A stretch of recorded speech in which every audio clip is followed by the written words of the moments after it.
Muy buenas tardes a todos, muy bienvenida una vez más. Hoy es abril 22, casi se acaba el mes, otro mes de coronavirus, pero bueno, aquí estamos todos sobreviviendo y saliendo adelante.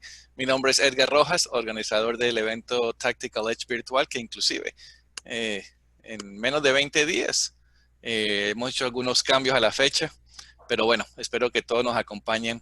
Va a ser un evento maravilloso con una tecnología que estamos utilizando única, que la verdad no la, no la han visto y no la van a ver en otros eventos de ciberseguridad virtuales. Pero bueno, le doy la bienvenida a nuestro invitado especial, Jorge Gallardo, nos acompaña desde Argentina y como siempre Andrés Almanza acompañándonos desde Bogotá, Colombia. Y a todos ustedes, por favor, ahí Andrés está enviando mensajes por chat, preguntas por Q&A. El tema de hoy es IAM, Identity Access Management. ¿Cómo le decimos en español? Ya se me olvidó. Jorge. Gestión de identidad. Identidades. Sí, Gestión de identidades. gestión de Gestión de identidad. identidades, perfecto. Esto va a ser un tema muy, pero muy interesante. Bueno, comencemos, Jorge. ¿Cómo te va, hombre? ¿Qué tal? ¿Cómo les va? Eh, Muy bien, gracias. Apreciado la invitación por parte de Technical Edge, Ed y Andrés. Un gusto y bienvenido a los participantes también. Excelente, ¿no? Y gracias a Héctor García, quien se conecta aquí constantemente con nosotros desde España. Ya es tardecito por allá, así Ujú. que Héctor, un gran saludo y muchas gracias por tu participación y por siempre estar con nosotros. Entonces, comencemos. El tema de ciberseguridad, el tema de tecnología y especialmente soluciones como esta de IAM, de nuevo se me olvida el español. Yo no sé por qué tengo problemas con eso, pero bueno, con el IAM o el IAM, varias Bien, personas tienen un punto o tienen una percepción diferente. ¿Cuál es la tuya, Jorge? ¿Qué es IAM para ti? ¿Por qué es necesario? bien. Cuando abordamos esta problemática eh, de la gestión de identidades, o IAM en inglés, eh, las siglas significan, la primera, la I, es identity, es tener claridad en la identidad de nuestros colaboradores, de nuestros usuarios, que pueden ser internos, probablemente en un alto porcentaje, y también en varias organizaciones se da el caso de contratistas, de terceros que usan la información de la compañía. Consultores que también se dan en proyectos temporales. Entonces, la gestión de identidad tiene que ver con el usuario. Eh, la segunda letra de IAM, la A, de Access, ¿sí? El control de acceso, las autorizaciones que debe tener un usuario en su perfil de usuario dentro de la compañía para desarrollar sus tareas. Es decir, vamos a hacer un ejemplo. Tiene que ingresar a la red con su perfil de Active Directory. eh, Puede tener permisos a un file server, puede tener permisos para navegación, pueden estar estratificados. Puede tener permisos en un aplicativo como un ERP, y en el ERP tendrá un alcance. Ese perfil le diría que trabaja en contabilidad, que trabaja en logística, que trabaja en ventas, etcétera. Y bueno, la M, para cerrar un poco, es la gestión o la administración de estos dos conceptos.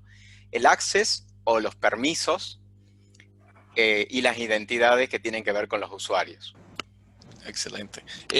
Pero eso es una solución, una tecnología que solamente la deben utilizar empresas medianas y grandes o es para todos. Me imagino que es muy complejo, ¿no? De instalar y mantener. Yo considero que en empresas pequeñas tal vez un admin y el equipo de TI, dada la dimensión, lo puede gestionar por su alcance, por la cantidad de usuarios, lo puede gestionar, yo diría que hasta 50 usuarios probablemente sea una pyme, dentro de una pyme, una pequeña empresa. Ok. Cuando estamos en ambientes medianos o más complejos, considero que ya es pertinente abordar automatizar con estas herramientas, con algunas de estas herramientas, algunos de los procesos que están asociados a la gestión de usuarios o a la gestión de permisos. Okay. Pero como en todo, sí. Todo esto tiene que ver con el tema de automatización, ¿correcto? No solamente la gestión, pero también implementación con otras herramientas para que no haya tanto problema para el usuario, que todo sea más automatizado. Exactamente. Y acá sí, desde la posición de CISO, y para los colegas o quienes estén abordando este tema, el tema es el riesgo.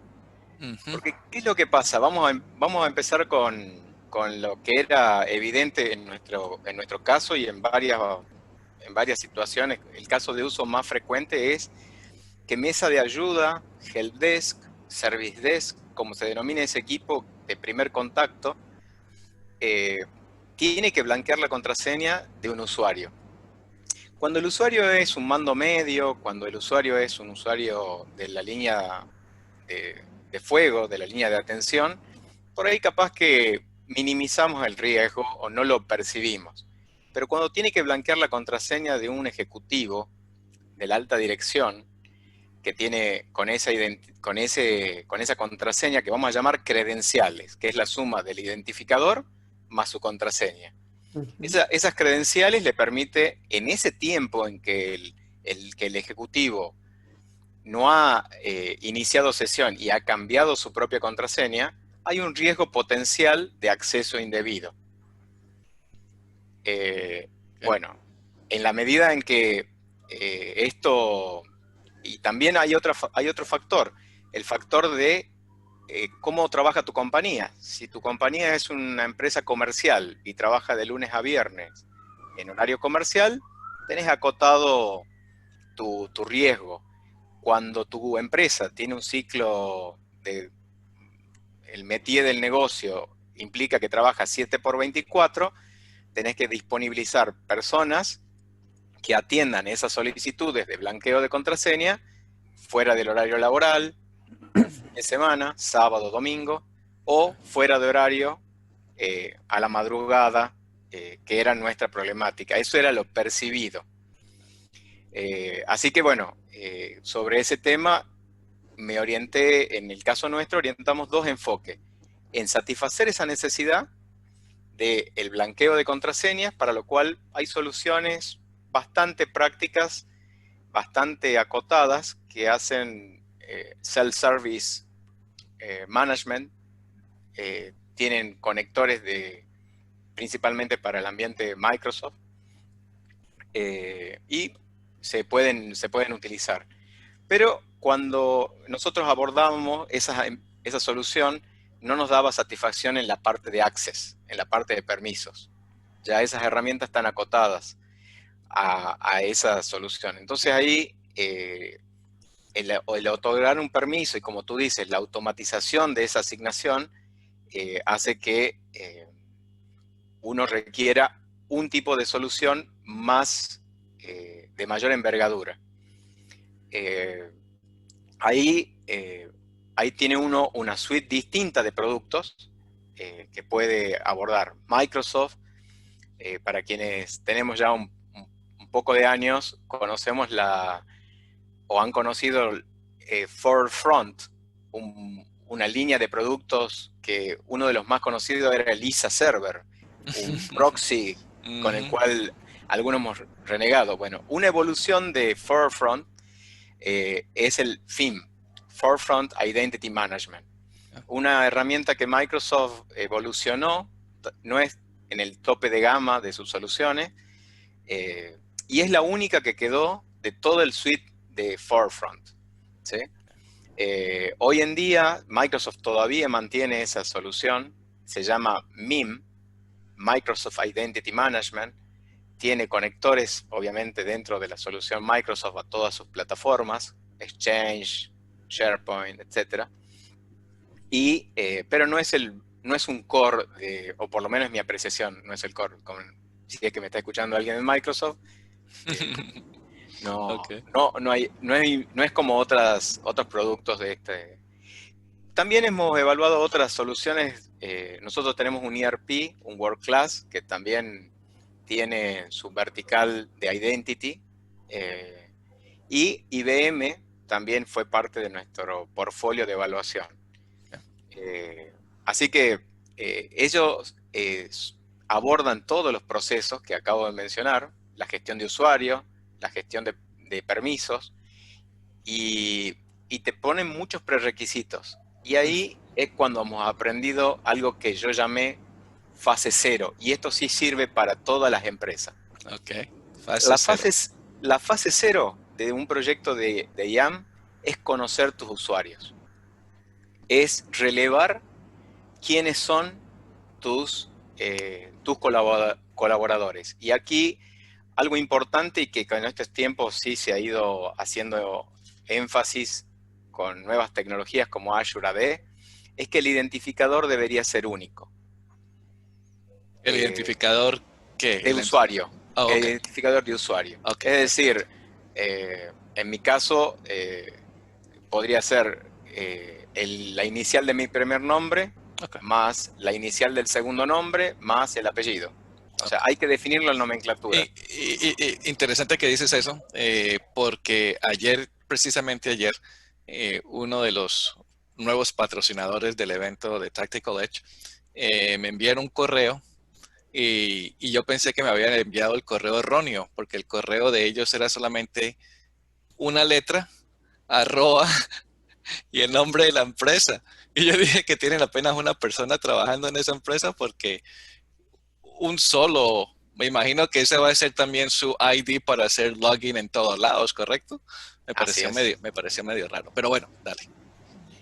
Bueno, uno cuando está en una empresa y tiene distintas soluciones aplicativas, tiene aplicaciones web, tiene aplicaciones World Class como un ERP o tiene Active Directory, lo recomendable es tener un único identificador para cada persona. Es decir, en Latinoamérica es muy común, en el caso de Argentina, los apellidos de origen español. López, García, Rodríguez, donde la combinación se van haciendo más difícil poder abordar con distintos tipos de nomenclatura, que pueden ser, como te decía, algunos utilizan nombre completo, punto, apellido. Hay una suerte de abordaje. Ahora, ¿qué es lo que nos pasa a los ISO? Probablemente a varios. No hay empresas nuevas. Llegamos cuando la realidad ya está instalada, cuando ya están creados el usuario. Suponete, en donde trabaje Andrés, tal vez su usuario es A. Almanza, por ejemplo. Uy, sí, total. Pero si se incorpora en el siguiente mes Analía Almanza, que no tiene nada que ver con Andrés, ingresa en otra posición, no puede repetir o no sería recomendable repetir. Las herramientas globales, estas grandes que mencionaba, sí manejan la multiplicidad de los identificadores. Es decir, internamente definen un identificador único, pero lo hacen de manera interna y permiten que cada uno mantenga distintos ID. En el caso nuestro, que somos una empresa mediana, de 1.500 colaboradores, tomamos el desafío de unificarlos, ¿sí? Así que teníamos 3 conjuntos grandes, son Active Directory, el ERP y nuestras soluciones de negocio que desarrollamos internamente. Hicimos un trabajo en esa fase 0 de relevamiento y luego de normalización de usuarios. Esa normalización de usuarios. ¿Cuánto tiempo estamos hablando? ¿Te tocó eso? Porque imagino que hay levantamiento de información, luego el diseño, luego un proof of concept y luego una instalación, chequeo y luego ¿cuánto tiempo te tomó todo ese proceso? Bueno, la fase 0 nos llevó aproximadamente 5 meses a 6 meses, con unos delta que nadie es perfecto. Nos quedaron algunos casos para revisar. Pero para ese orden de magnitud de usuarios que habían nacido en forma independiente, porque cada uno nació con su gestor de usuarios independiente, entonces por ahí no se respetaba el mismo ID. Entonces el usuario se tenía que acordar de 3 identificadores y tal vez de 3 contraseñas distintas. Así que esa era la situación, ¿sí? Entonces con la normalización de usuarios lo que logramos es que cada uno tenga su propio usuario y su único usuario. Active Directory, por ejemplo, para quienes usan esta plataforma, te hace un warning cuando vos tenés 2 dominios y vos sos el usuario A Almanza en uno de los dominios, y suponete que Alicia Almanza, que entró y trabaja en otro dominio, también tiene el A Almanza como identificador. Bien, los Active Directory en el log de eventos los pone con un warning. En las versiones 2008 R2, seguro que sí, 2003 también, que fue en la época que lo aplicamos. Entonces, ahí vimos la necesidad de que el identificador sea único, y el warning, que no era nada más que un warning, te dejaba pasar. Okay.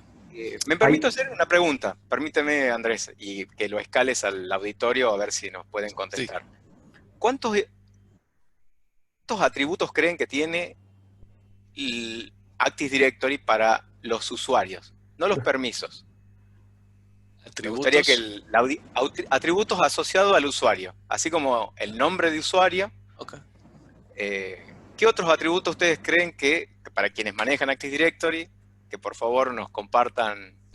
Yo me acuerdo, yo no sé el número, yo sé que son bastantes, porque yo trabajé con una empresa internacional que tenían todo conectado con Active Directory desde el user training, security awareness y todo eso, y de acuerdo si tú llegabas y eras un gerente, inmediatamente recibías todos estos access rights, digamos, pertenecías a ciertos grupos y todo. Fue espectacular. Esa es la segunda parte. El access rights, los permisos de acceso, son en la segunda parte. Okay. Entonces, bueno, a ver, tal vez no nos da los tiempos y tal vez no es el espacio para hacerlo de esta manera. Les cuento, hoy Active Directory maneja 89 atributos para usuario. Wow.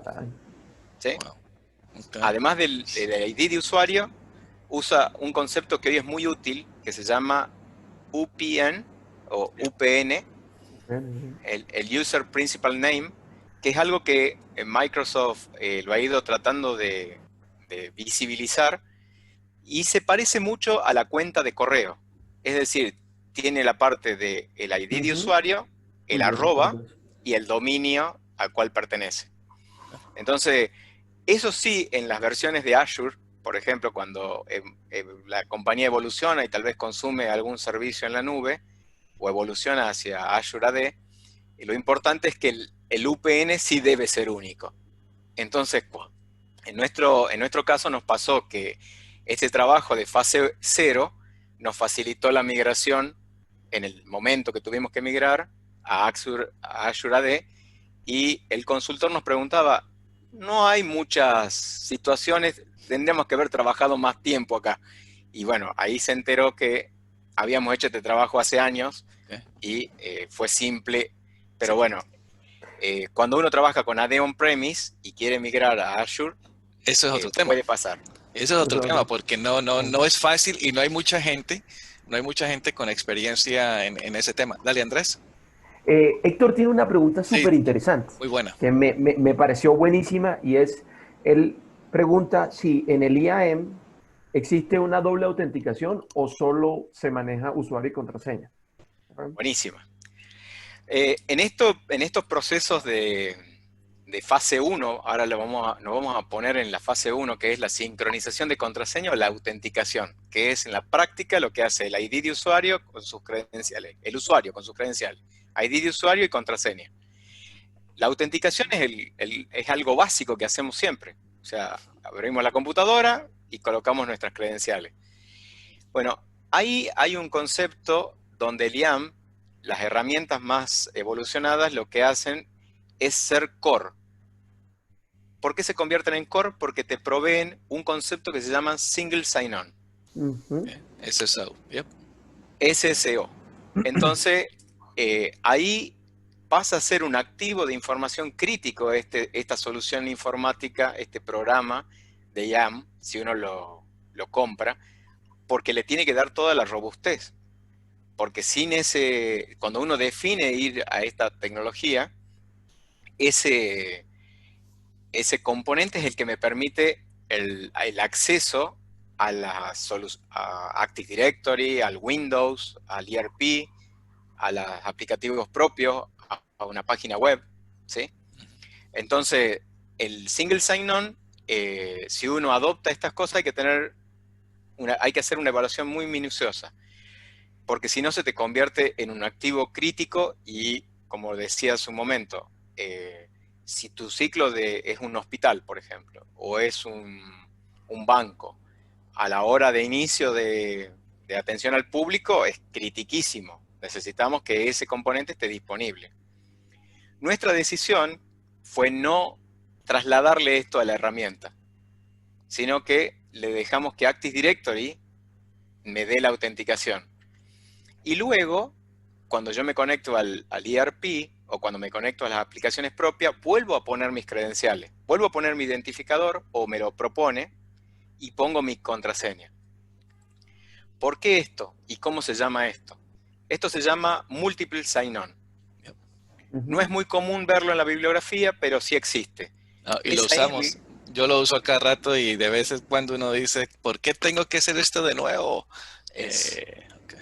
Y es que iba, solo para complementar, por ejemplo, en el reporte que les envié, una de las cosas que dicen, por las que más se reconocen a los SIEMs, a todo el concepto de IAM, perdón, es el 58% dice, lo utilizamos por ser un single sign-on y el 71% por un role-based access control. Entonces, de nuevo, lo que decía Jorge al principio. Exactamente, digamos que poniendo como las dos funciones primarias por las que este concepto se ve. Hay otras, pero esas son las dos primarias. El tercero es monitoreo de usuarios. Exactamente. Pues aquí Luis Martínez dice algo muy interesante y es un tema que se vive en mucha empresa grande, ¿no? El tema de que un usuario comienza aquí, luego pasa a otro departamento y pues nuevos accesos y no le quitan los antiguos y bueno, y entonces con IAM ¿se puede controlar eso? Con las soluciones corporativas o las soluciones estas de envergadura, sí se puede. Eso se llama en la jerga de IAM, se denomina ciclo de vida del usuario. Okay. ¿Sí? Entonces, en el proceso de la fase de gestión de usuarios, tenemos el ABM de usuario, donde el alta, la baja y la modificación. La persona que nos consultaba hace referencia a la modificación. Es decir, cuando el usuario dentro de nuestra organización pasó de un sector a otro sector o escaló a una posición dentro de su mismo sector. Eso parece simple de decir porque el riesgo es ese. Se queda con los permisos del rol anterior o del perfil anterior y asume porque lo único que le interesa a su supervisor y a él es desarrollar la tarea nueva. Exacto. La tarea anterior quedó y si queda, no importa. Y ese es el punto que muchas empresas fallan cuando le hacen el tema de la auditoría porque tienen muchos problemas de eso. Entonces, IAM, esa cosa, ¿se puede utilizar para gestión de acceso, role-based access o se implementa con otra? No. Es el concepto esencial es role-based access control. Okay. Eso, todas las empresas, la tecnología role-based access control, la metodología, está incorporada en Active Directory, por eso maneja usuarios y también roles. En este caso ya nos vamos a meter con la fase 3 o la gestión de permisos. Okay. La gestión de permisos o roles, tanto en Active Directory, se maneja por grupos, ¿sí? Es la forma es el elemento, el objeto de Active Directory que me permite agrupar estos conceptos. Entonces puedo definir un grupo para los file server, es decir, para una carpeta de la gerencia de compras, para el área comercial, para el área de ventas, para el área contabilidad. Y ese permiso me da acceso a la carpeta compartida del equipo o del grupo de personas que trabajan en ese sector. Y me permite manejar la granularidad. Por eso es importante la fase 0, es así, relevar el identificador y después definir las nomenclaturas. Es decir, también es importante hacernos una ayuda a memoria para poder después mantener esta lógica, con herramientas o sin herramientas. Cuando comienzas el diseño de esta solución, ¿cuántas fases tú dices que hay? ¿3, 4, 5? Bueno, en tu caso, ¿cuántas hay? En mi caso consideramos 4 y las repasamos rápidamente. Fase 0, el relevamiento, identificación y definición de nomenclatura de todas las plataformas. Y hay un proceso asociado, es la normalización de usuario, es decir, trabajar para que todos los identificadores sean únicos y un relevamiento de todos los permisos, y que los permisos se llamen iguales, o que tengan de alguna manera, en mi caso tenemos múltiples empresas, entonces había que asociar algún identificador para las empresas, porque también pasa que no solamente el usuario trabaja en una de tus empresas y se mueve dentro de la organización, sino que también puede suceder que se traslada a la otra organización con el mismo rol o con diferente rol. Puede ser un ascenso, puede ser una promoción, pero no pierde el identificador. Si se depromueven o se le quitan los permisos, hablando de Role-Based Access Control, se le quitan todos los permisos y se le dan de alta los nuevos permisos. Buena la pregunta que dice aquí Luis Martínez. Buena, dale, Andrés. Dice que cuando un empleado se va de una compañía, tiene asignado un username. Y si se diera el caso de que vuelva a trabajar en la misma compañía, ¿cuál es la mejor práctica para asignarle el nuevo usuario y conservar la trazabilidad? En nuestro caso, mantenemos el ID de usuario. ¿Lo mantienes? Lo mantenemos. Porque yo lo he visto donde empresas no lo desactivan, sino que lo colocan en un estado de dormir por X años. Exactamente, ese es nuestro criterio. Okay. No necesariamente porque vuelva, que de hecho sí nos ha pasado, no muchos casos, pero sí varios, sino más bien para mantener la trazabilidad, especialmente en Active Directory. Por el momento tiene una baja lógica, ya entrando a la fase de procesos. El alta, acá vale mencionar, voy a ir a explicar la baja, que es lo que me decía la pregunta, pero permitidme hablar del alta. Acá, dentro de gestión de identidades, hay un pilar. Acá hay algo que no lo hemos mencionado todavía. El sistema de recursos humanos.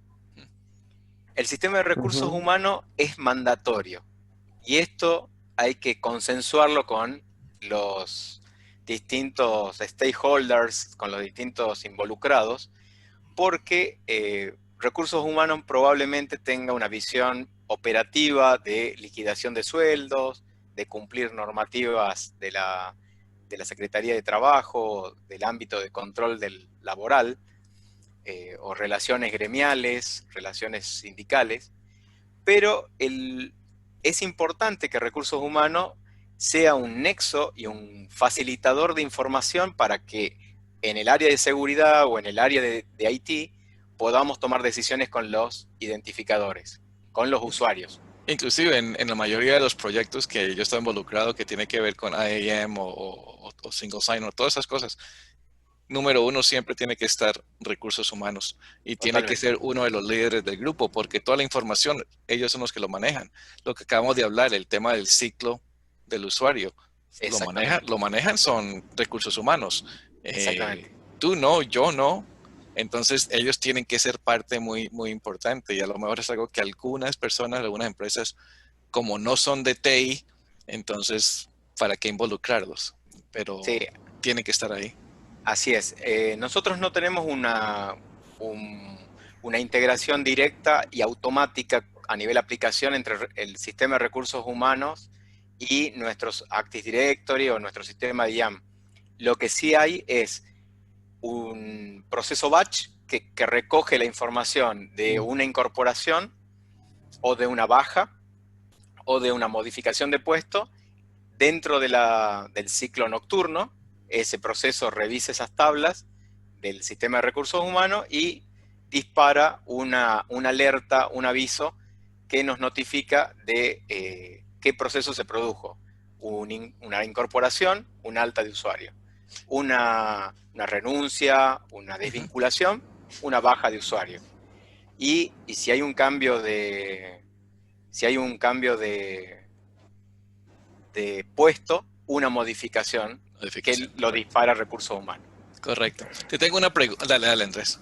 Andrés. Que LP hace un comentario que lo voy a convertir en una pregunta para explorar el tema que ella menciona. Ella dice, en la mayoría de los casos no se tiene clara la relación con recursos humanos. Que a mí me parece que la pregunta, entonces, sería ¿cómo? Porque eso es cierto.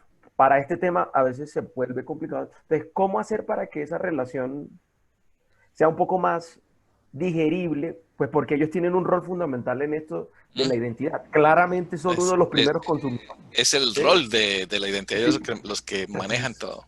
Exactamente. Bueno, acá nos apoyamos en un comité de seguridad en la compañía. Eso nos facilitó el vínculo con recursos humanos, si no suele suceder de que argumentan no tener tiempo, no darle prioridad, pero lamentablemente los de seguridad tenemos que buscar los recursos, los atajos, buscar la manera de hacer visible esta situación. Y no es más que obtener de ellos, en la primera etapa era obtener los listados, los reportes en sábana, pasados a Excel después, de la nómina de personal. Con eso el trabajo operativo lo hacíamos nosotros. Después le hemos mostrado el beneficio y estos 3 procesos. Las incorporaciones, que su equivalente en seguridad o en IT es un alta de usuario. La desvinculación, que hay varios tipos de desvinculaciones. Hay desvinculaciones ordenadas, hay desvinculaciones inmediatas o desordenadas, hay desvinculaciones por jubilación, hay vacaciones, hay reemplazos. Ya vamos a hablar de los reemplazos un poquito, y bueno, y los cambios de puesto, que también hay veces no lo dimensionan cuán importante puede ser para la gestión de permisos. Así que la respuesta es, hay que buscar el espacio para la reunión y la presentación de las cosas. Sí, hay que hacerla. Pero pedir en la sábana, creo que empezar por ahí. Pedir la sábana, compararlo con y sacar el gap, sacar la brecha que puede existir entre nuestros usuarios y nuestra nómina de personal. Y ahí te encontrás con muchas cosas que nos ha pasado. Te encontrás con usuarios activos que ya están dados de baja, que después auditoría, cuando te encuentra eso, te pone una observación grave. Te dice, no llevas una correcta gestión de usuarios. Así que bueno, la respuesta a la señorita, a LP, es ese. Con respecto a la pregunta que hace Félix, ¿qué diferencia entre un IAM y un IGA? No profundicé, cuando encaramos esto, yo conocía el concepto de IAM y también Gartner hoy maneja el concepto de Identity y Governance Access o Administration. Es como un nuevo, para mí esto no lo he profundizado, es como un refresh de nombre, ¿no? Es como un cambio. Y sí, esencialmente es el mismo tipo de herramienta que permite el gobierno de la identidad y basado en role-based, en access control, que como vos decías, Ed. ¿Sí? Okay. Entonces, Jorge, hablaste acerca de nivel 0, fase 0, fase 1. Sí. Vamos a la fase 2, la gestión de usuarios. Okay. El alta es también algo que la gente supone algo muy simple. Uno cree que le dice el nombre, el DNI o el número en otros países, RUT, me parece que en Chile. Sí. Bueno, el número de documento con el cual la persona es único, y entonces Con eso es suficiente para darlo de alta. Nosotros pedimos alrededor de 7 o 8 identificadores, datos del área de recursos humanos para poder darlo de alta. Nos permite hacer algunos controles antes de producir el alta, validar que el usuario no trabajó antes y una vez que nos dimos un ciclo de 24 horas, por ejemplo, para dar un alta, en el caso nuestro. O sea, no lo hacemos inmediatamente. Nos tomamos nuestro tiempo, validamos. Mi equipo está constituido con 2 colaboradores que son, digamos, empezaron junior, hoy en día son prácticamente, además de ser mis manos derechas, son mis ojos en la gestión, y en esto principalmente hemos madurado los procesos, y es decir, un alta lleva una serie de controles, hemos llegado a definir un procedimiento, hemos llegado a definir, como todo proceso, ese procedimiento tiene un input, que es recursos humanos. Tiene la caja, que es toda esa información que vamos a terminar produciendo como salida, una credencial, un ID de usuario y una contraseña. Eso en el alta. En la baja, que creo que nos preguntó alguien, Andrés, hace un momento, qué pasa, qué hacíamos con los identificadores, si los borrábamos, cuál era la mejor práctica. Retomo la pregunta y les digo, lo que nosotros hacemos y que hemos relevado con algún benchmarking con otras empresas y alguna información que lamentablemente no es muy... los vendors no te dicen qué hacer, Microsoft no te dice qué hacer con la cuenta de usuario cuando se va. No es fácil de encontrar eso, o por lo menos no fue para mí fácil. No. Es lo siguiente, nosotros, el recurso humano notifica la baja y nosotros, por un proceso automático, sí, bloqueamos la ID en Active Directory.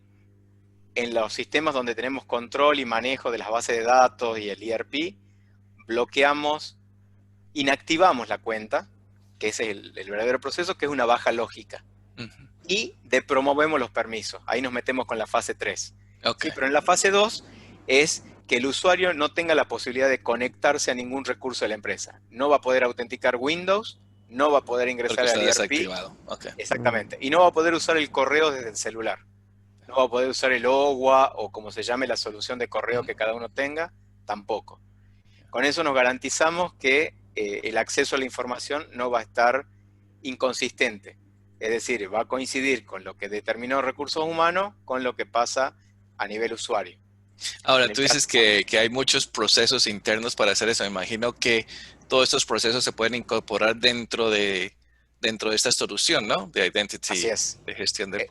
No, totalmente. Ellos, sí, porque no, totalmente. Lo hacen a través de conectores y constantemente evolucionan. Las firmas que yo mencioné, tanto MIM y SIM de IBM y Identity Management de SAP, llevan constantemente una evolución de esto porque es crítico. Es crítico cuando hay un desfasaje, cuando hay dentro del ambiente de seguridad, si somos todos colegas, nosotros nos enfrentamos a temas de fraude y la trazabilidad de usuario no siempre es requerida, pero cuando es necesaria, quieren esa información como fundamento para el análisis forense del caso. Ok, perfecto. Entonces, importantísima esto. Fase 3, dijiste. Fase 3. Fase 3 es permisos o la parte de access rights, o roles, que bueno, acá el desafío o la aproximación que uno puede tener es tener un relevamiento del perfil informático, el perfil del usuario. ¿A qué se dedica? ¿Es vendedor? Bueno, como tendrá acceso al sistema de ventas, tendrás acceso, podrá hacer un descuento, tendrá dentro de ese sistema de ventas, tiene la posibilidad de otorgar un descuento si la compra es en efectivo, pero si el pago es con otro medio de pago, no tiene esa opción. En cambio, un vendedor senior tendrá otro perfil informático donde le puede permitir, por ejemplo, descuentos a otros medios de pago. Ejemplifico, ¿no? Sí. Acá el tema de sí se pone un poquito más dinámico. ¿Dónde está la problemática? La problemática está en la dinámica del negocio de la empresa. Si la empresa es una empresa a ver si se permite, que está estandarizada, como puede ser la industria banca, o la industria petróleo, o alguna industria que esté bien establecidos los roles de la historia, con años, eso es fácil.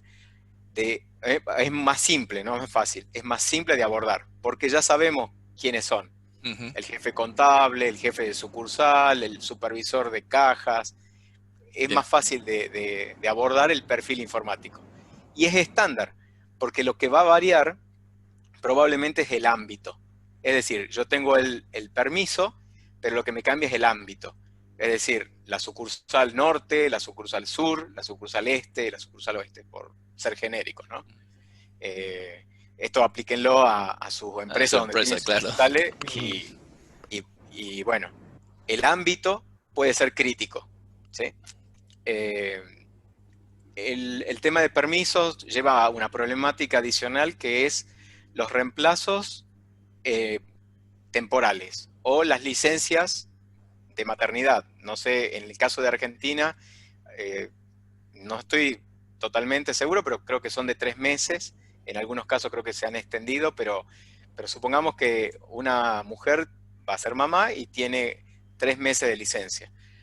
Nosotros tenemos procesos dentro de la compañía de donde no controlamos que si alguien no hizo uso de sus credenciales, depromovemos los permisos o bloqueamos la cuenta. Ahí estamos entrando en otras cosas, en otros temas como User Behavior Analysis.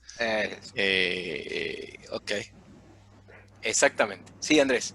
Hay una pregunta que dos personas tienen una pregunta muy parecida. Oscar y Luis están preguntando sobre lo mismo. ¿Cómo manejar o cuáles son las recomendaciones o recomendación para manejar los usuarios privilegiados?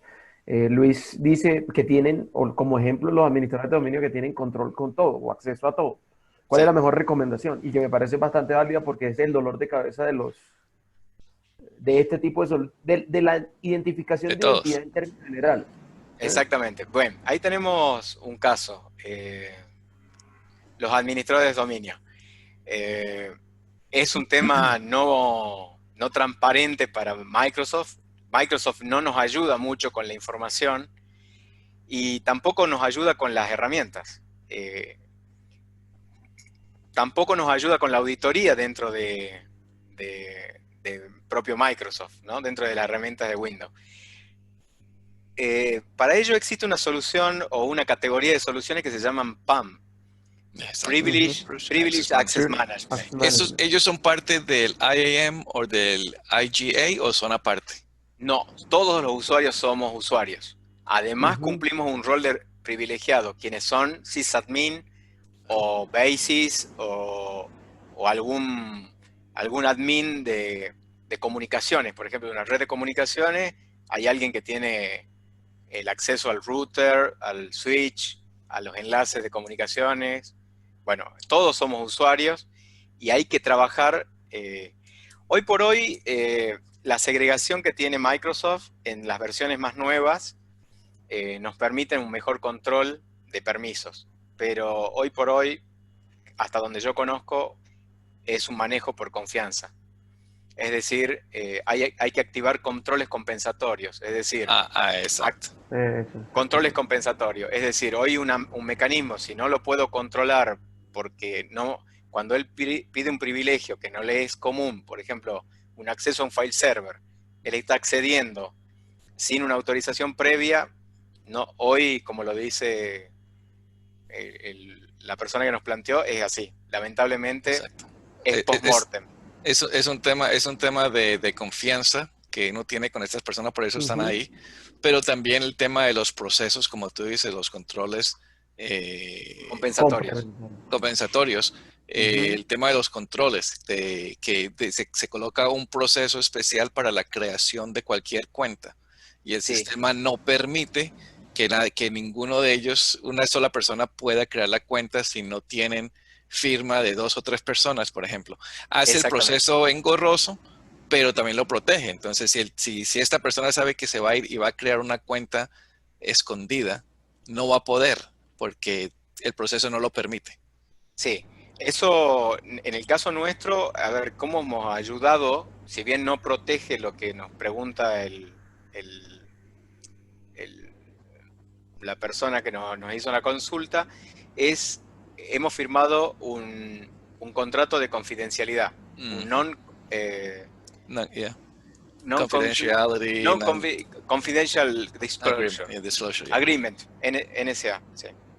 Bueno, eso le visibilizó a él o al nuestro sysadmin, que son varios, que están controlados, que están auditados, no a un nivel riguroso porque lamentablemente no contamos con esa tecnología, lo tenemos como un riesgo alto, pero no hemos abordado el minimizarlo, el gestionarlo, el riesgo, que puede ser una de las cosas, la parte procedural, que es lo que hicimos nosotros. El tema del background checks, chequeando de qué clase de persona eres, bla, bla, bla, todas esas cosas. Todo eso ya se ha hecho. Entonces, todo eso es parte de esto. La parte técnica no la hicimos. No, claro, entonces, eso se hace después. Sí. Sí. Y bueno, otra de las cosas que me permito contarles a quienes, la experiencia que tuve fue la siguiente. Cuando nacimos teníamos 3 sistemas y les decía que el usuario se conectaba con un identificador y una contraseña en ese sistema, más un usuario y una contraseña en el otro sistema. Bueno, lo que hicimos con este YAM fue la sincronización y la unificación de la autenticación. Es decir, logramos vincular los sistemas y que miren un único identificador. Esto se hace a través de conectores que sí provee Microsoft la información, voy a contar un poco qué es lo que resolvimos nosotros al no usar estas soluciones. Nosotros resolvimos desarrollarlo internamente. Noanet es una empresa de desarrollo de software y abordamos el proceso de la fase 1, que era el autoblanqueo de contraseñas. Y me voy a permitir contarles. Nosotros teníamos el 20% de nuestros tickets como blanqueos de contraseña. Es decir, mucho tiempo de nuestro staff de nivel 1 se dedicaba a blanquear contraseña. Y fuera de horario, quien les habla tenía la responsabilidad del blanqueo de contraseña. Esto fue un proceso evolutivo de que fuimos integrando las herramientas. Logramos integrar el ERP con Active Directory a través de una solución que se llama Identity Provider. O sea, hay muchos Identity Provider. Google, Facebook ofrecen Identity Provider, por eso que algunas soluciones aplicativas de tipo web se autentica con sus credenciales de Facebook o sus credenciales de Google. Nos hace falta ingresar nuevamente una contraseña, sino que en forma indirecta uno ingresa a esa aplicación utilizando esas credenciales que son indirectas, propias de que algo que tú conoces, pero que no necesariamente la aplicación tiene que conocer. ¿Qué es lo que hicimos? Fue desarrollar eso. En el caso de SAP, que es la aplicación, el ERP que utilizamos nosotros, es muy celoso de la parte de usuario, de la parte de permiso, con lo cual te pone en el medio un broker, que es este Identity Provider, y que él se encarga de, mediante mensajes o tickets, a nivel técnico, comunicarse con Active Directory. Cuando valida la identidad de que si es un usuario de SAP válido, lo deja pasar. Okay. Tenemos varias preguntas aquí, se nos acaba el tiempo. Este es uno de los temas que no vamos a alcanzar a tocar. Te voy a pedir el favor, Jorge, de acompañarnos otra vez en una de estas semanas, porque mira, tenemos varias preguntas y no hemos comenzado a hablar acerca de IoT, de BYOD y de cómo esta tecnología les ayuda a los CISOs en estos momentos que están ahora donde no tienen control y no saben de por quién está utilizando qué para comunicarse, conectarse, o si la persona que está conectando es la persona que se debe estar conectando. No hemos llegado ni a ese tema y ya se nos acabó, pero bueno, miremos estas preguntitas. Dale, Andrés. Ahí hay una. ¿Cuál es la recomendación para el manejo de usuarios en ambientes dev, QA y de preproducción? O sea, me imagino que es desarrollo, sí. Todo lo del ciclo de desarrollo. Bueno, hay que incorporarlo en IAM. Hay que mantener la identidad, hay que separar ambientes, eso es así, lo que proponen, hay que separar ambientes, tienen que tener el ambiente dev, el ambiente QA y el ambiente productivo. Nosotros, en nuestro caso, le damos libertad en el ambiente dev al equipo de desarrollo que lo autogestione, pero están acotados a su ambiente de desarrollo, es decir, su web server, su espacio de desarrollo, sus herramientas de desarrollo, pero tenemos control sobre sus credenciales, o sea, cuándo ingresan, cuándo salen, si tienen acceso remoto. Y no sé si es suficiente. No, es suficiente, sí. Dale.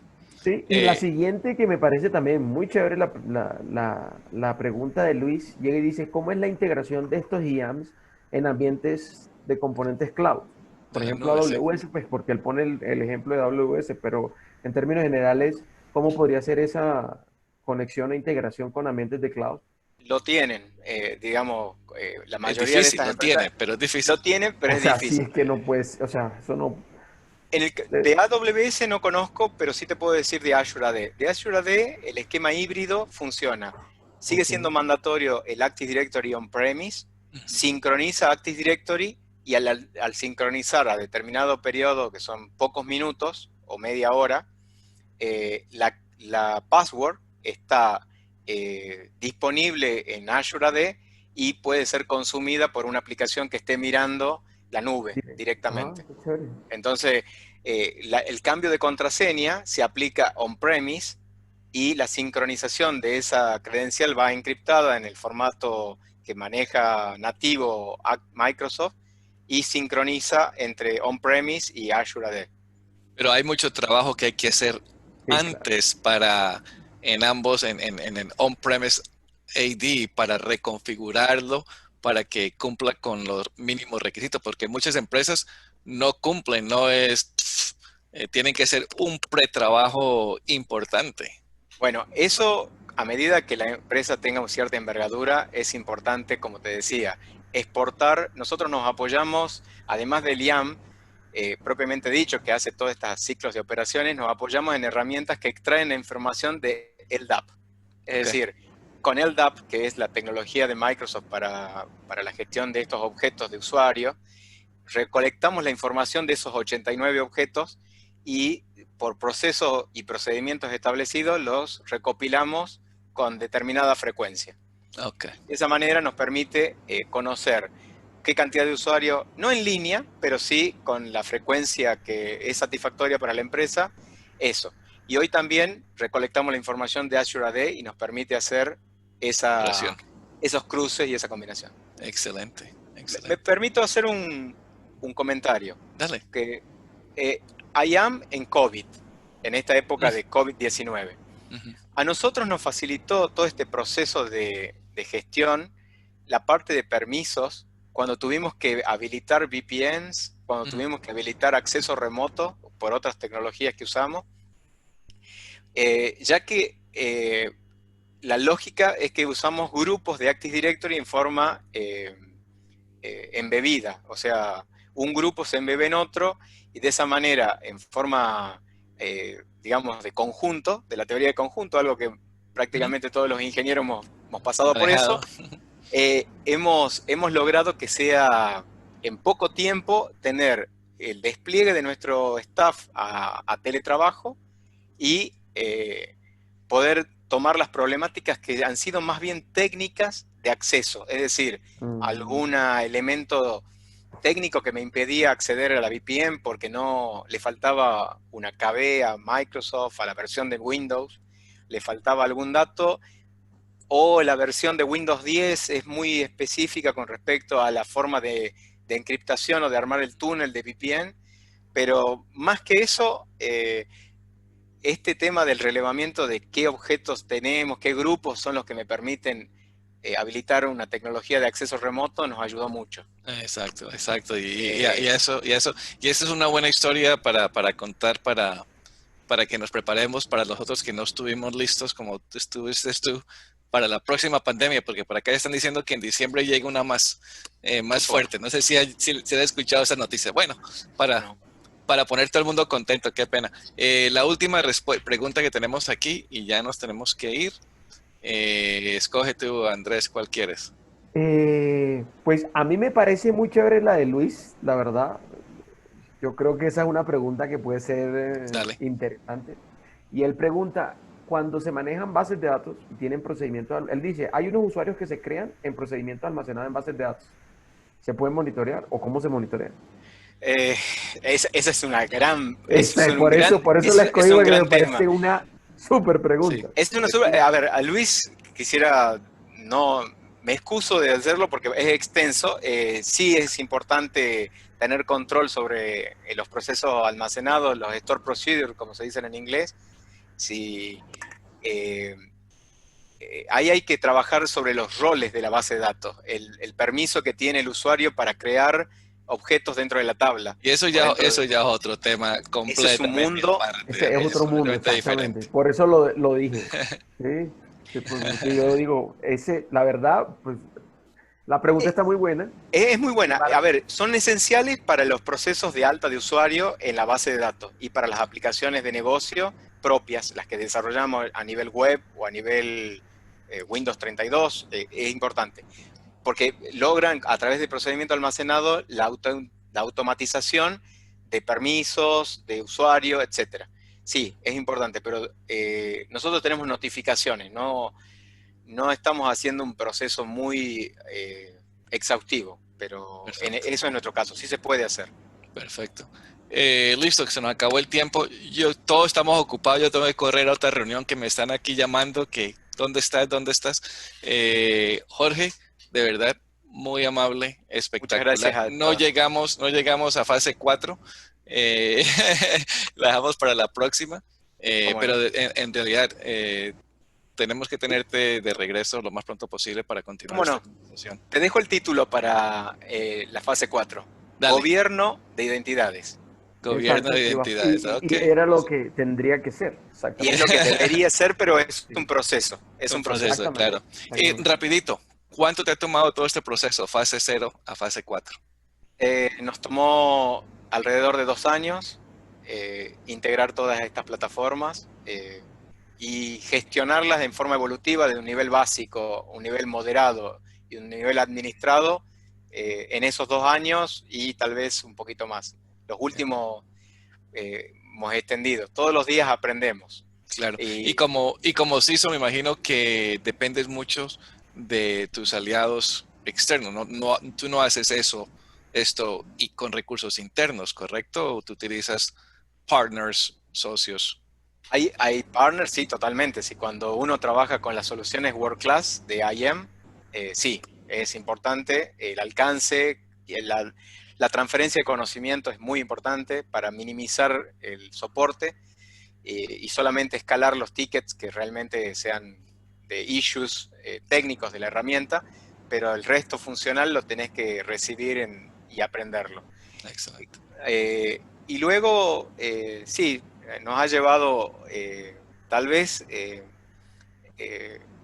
son 3 años, alrededor de 3 años, mostrar cómo hemos bajado, para que se dé una idea. Yo les decía, el 20% del blanqueo de los tickets se hacían de blanqueo de contraseñas. Esto nos llevó, con el sistema YAML del blanqueo de contraseña, nos llevó a menos del 3%.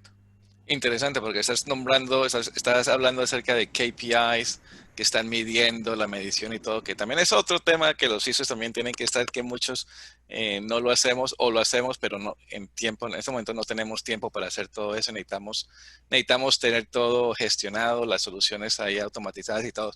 A todos, de verdad, muchas gracias por asistir. No, por favor. Andrés, como siempre, un abrazo fuerte allá en Bogotá. Jorge, la invitación de nuevo para regresar porque nos quedó conversar. Yo estoy muy interesado en el tema de cómo IoT y cómo BYOD, cómo se maneja las cosas. Es un tema muy a vuestra disposición. Listo. Muchas gracias. Bueno, a todos. A todos. Saludos. Jorge, muchas gracias. Gracias. Y a todos los que están, muchas gracias por estar. Y rapidito, la grabación estará disponible, si no esta noche, mañana, para que la vean y van a recibir la información automáticamente. Muchas gracias a todos, bendiciones. Hablamos.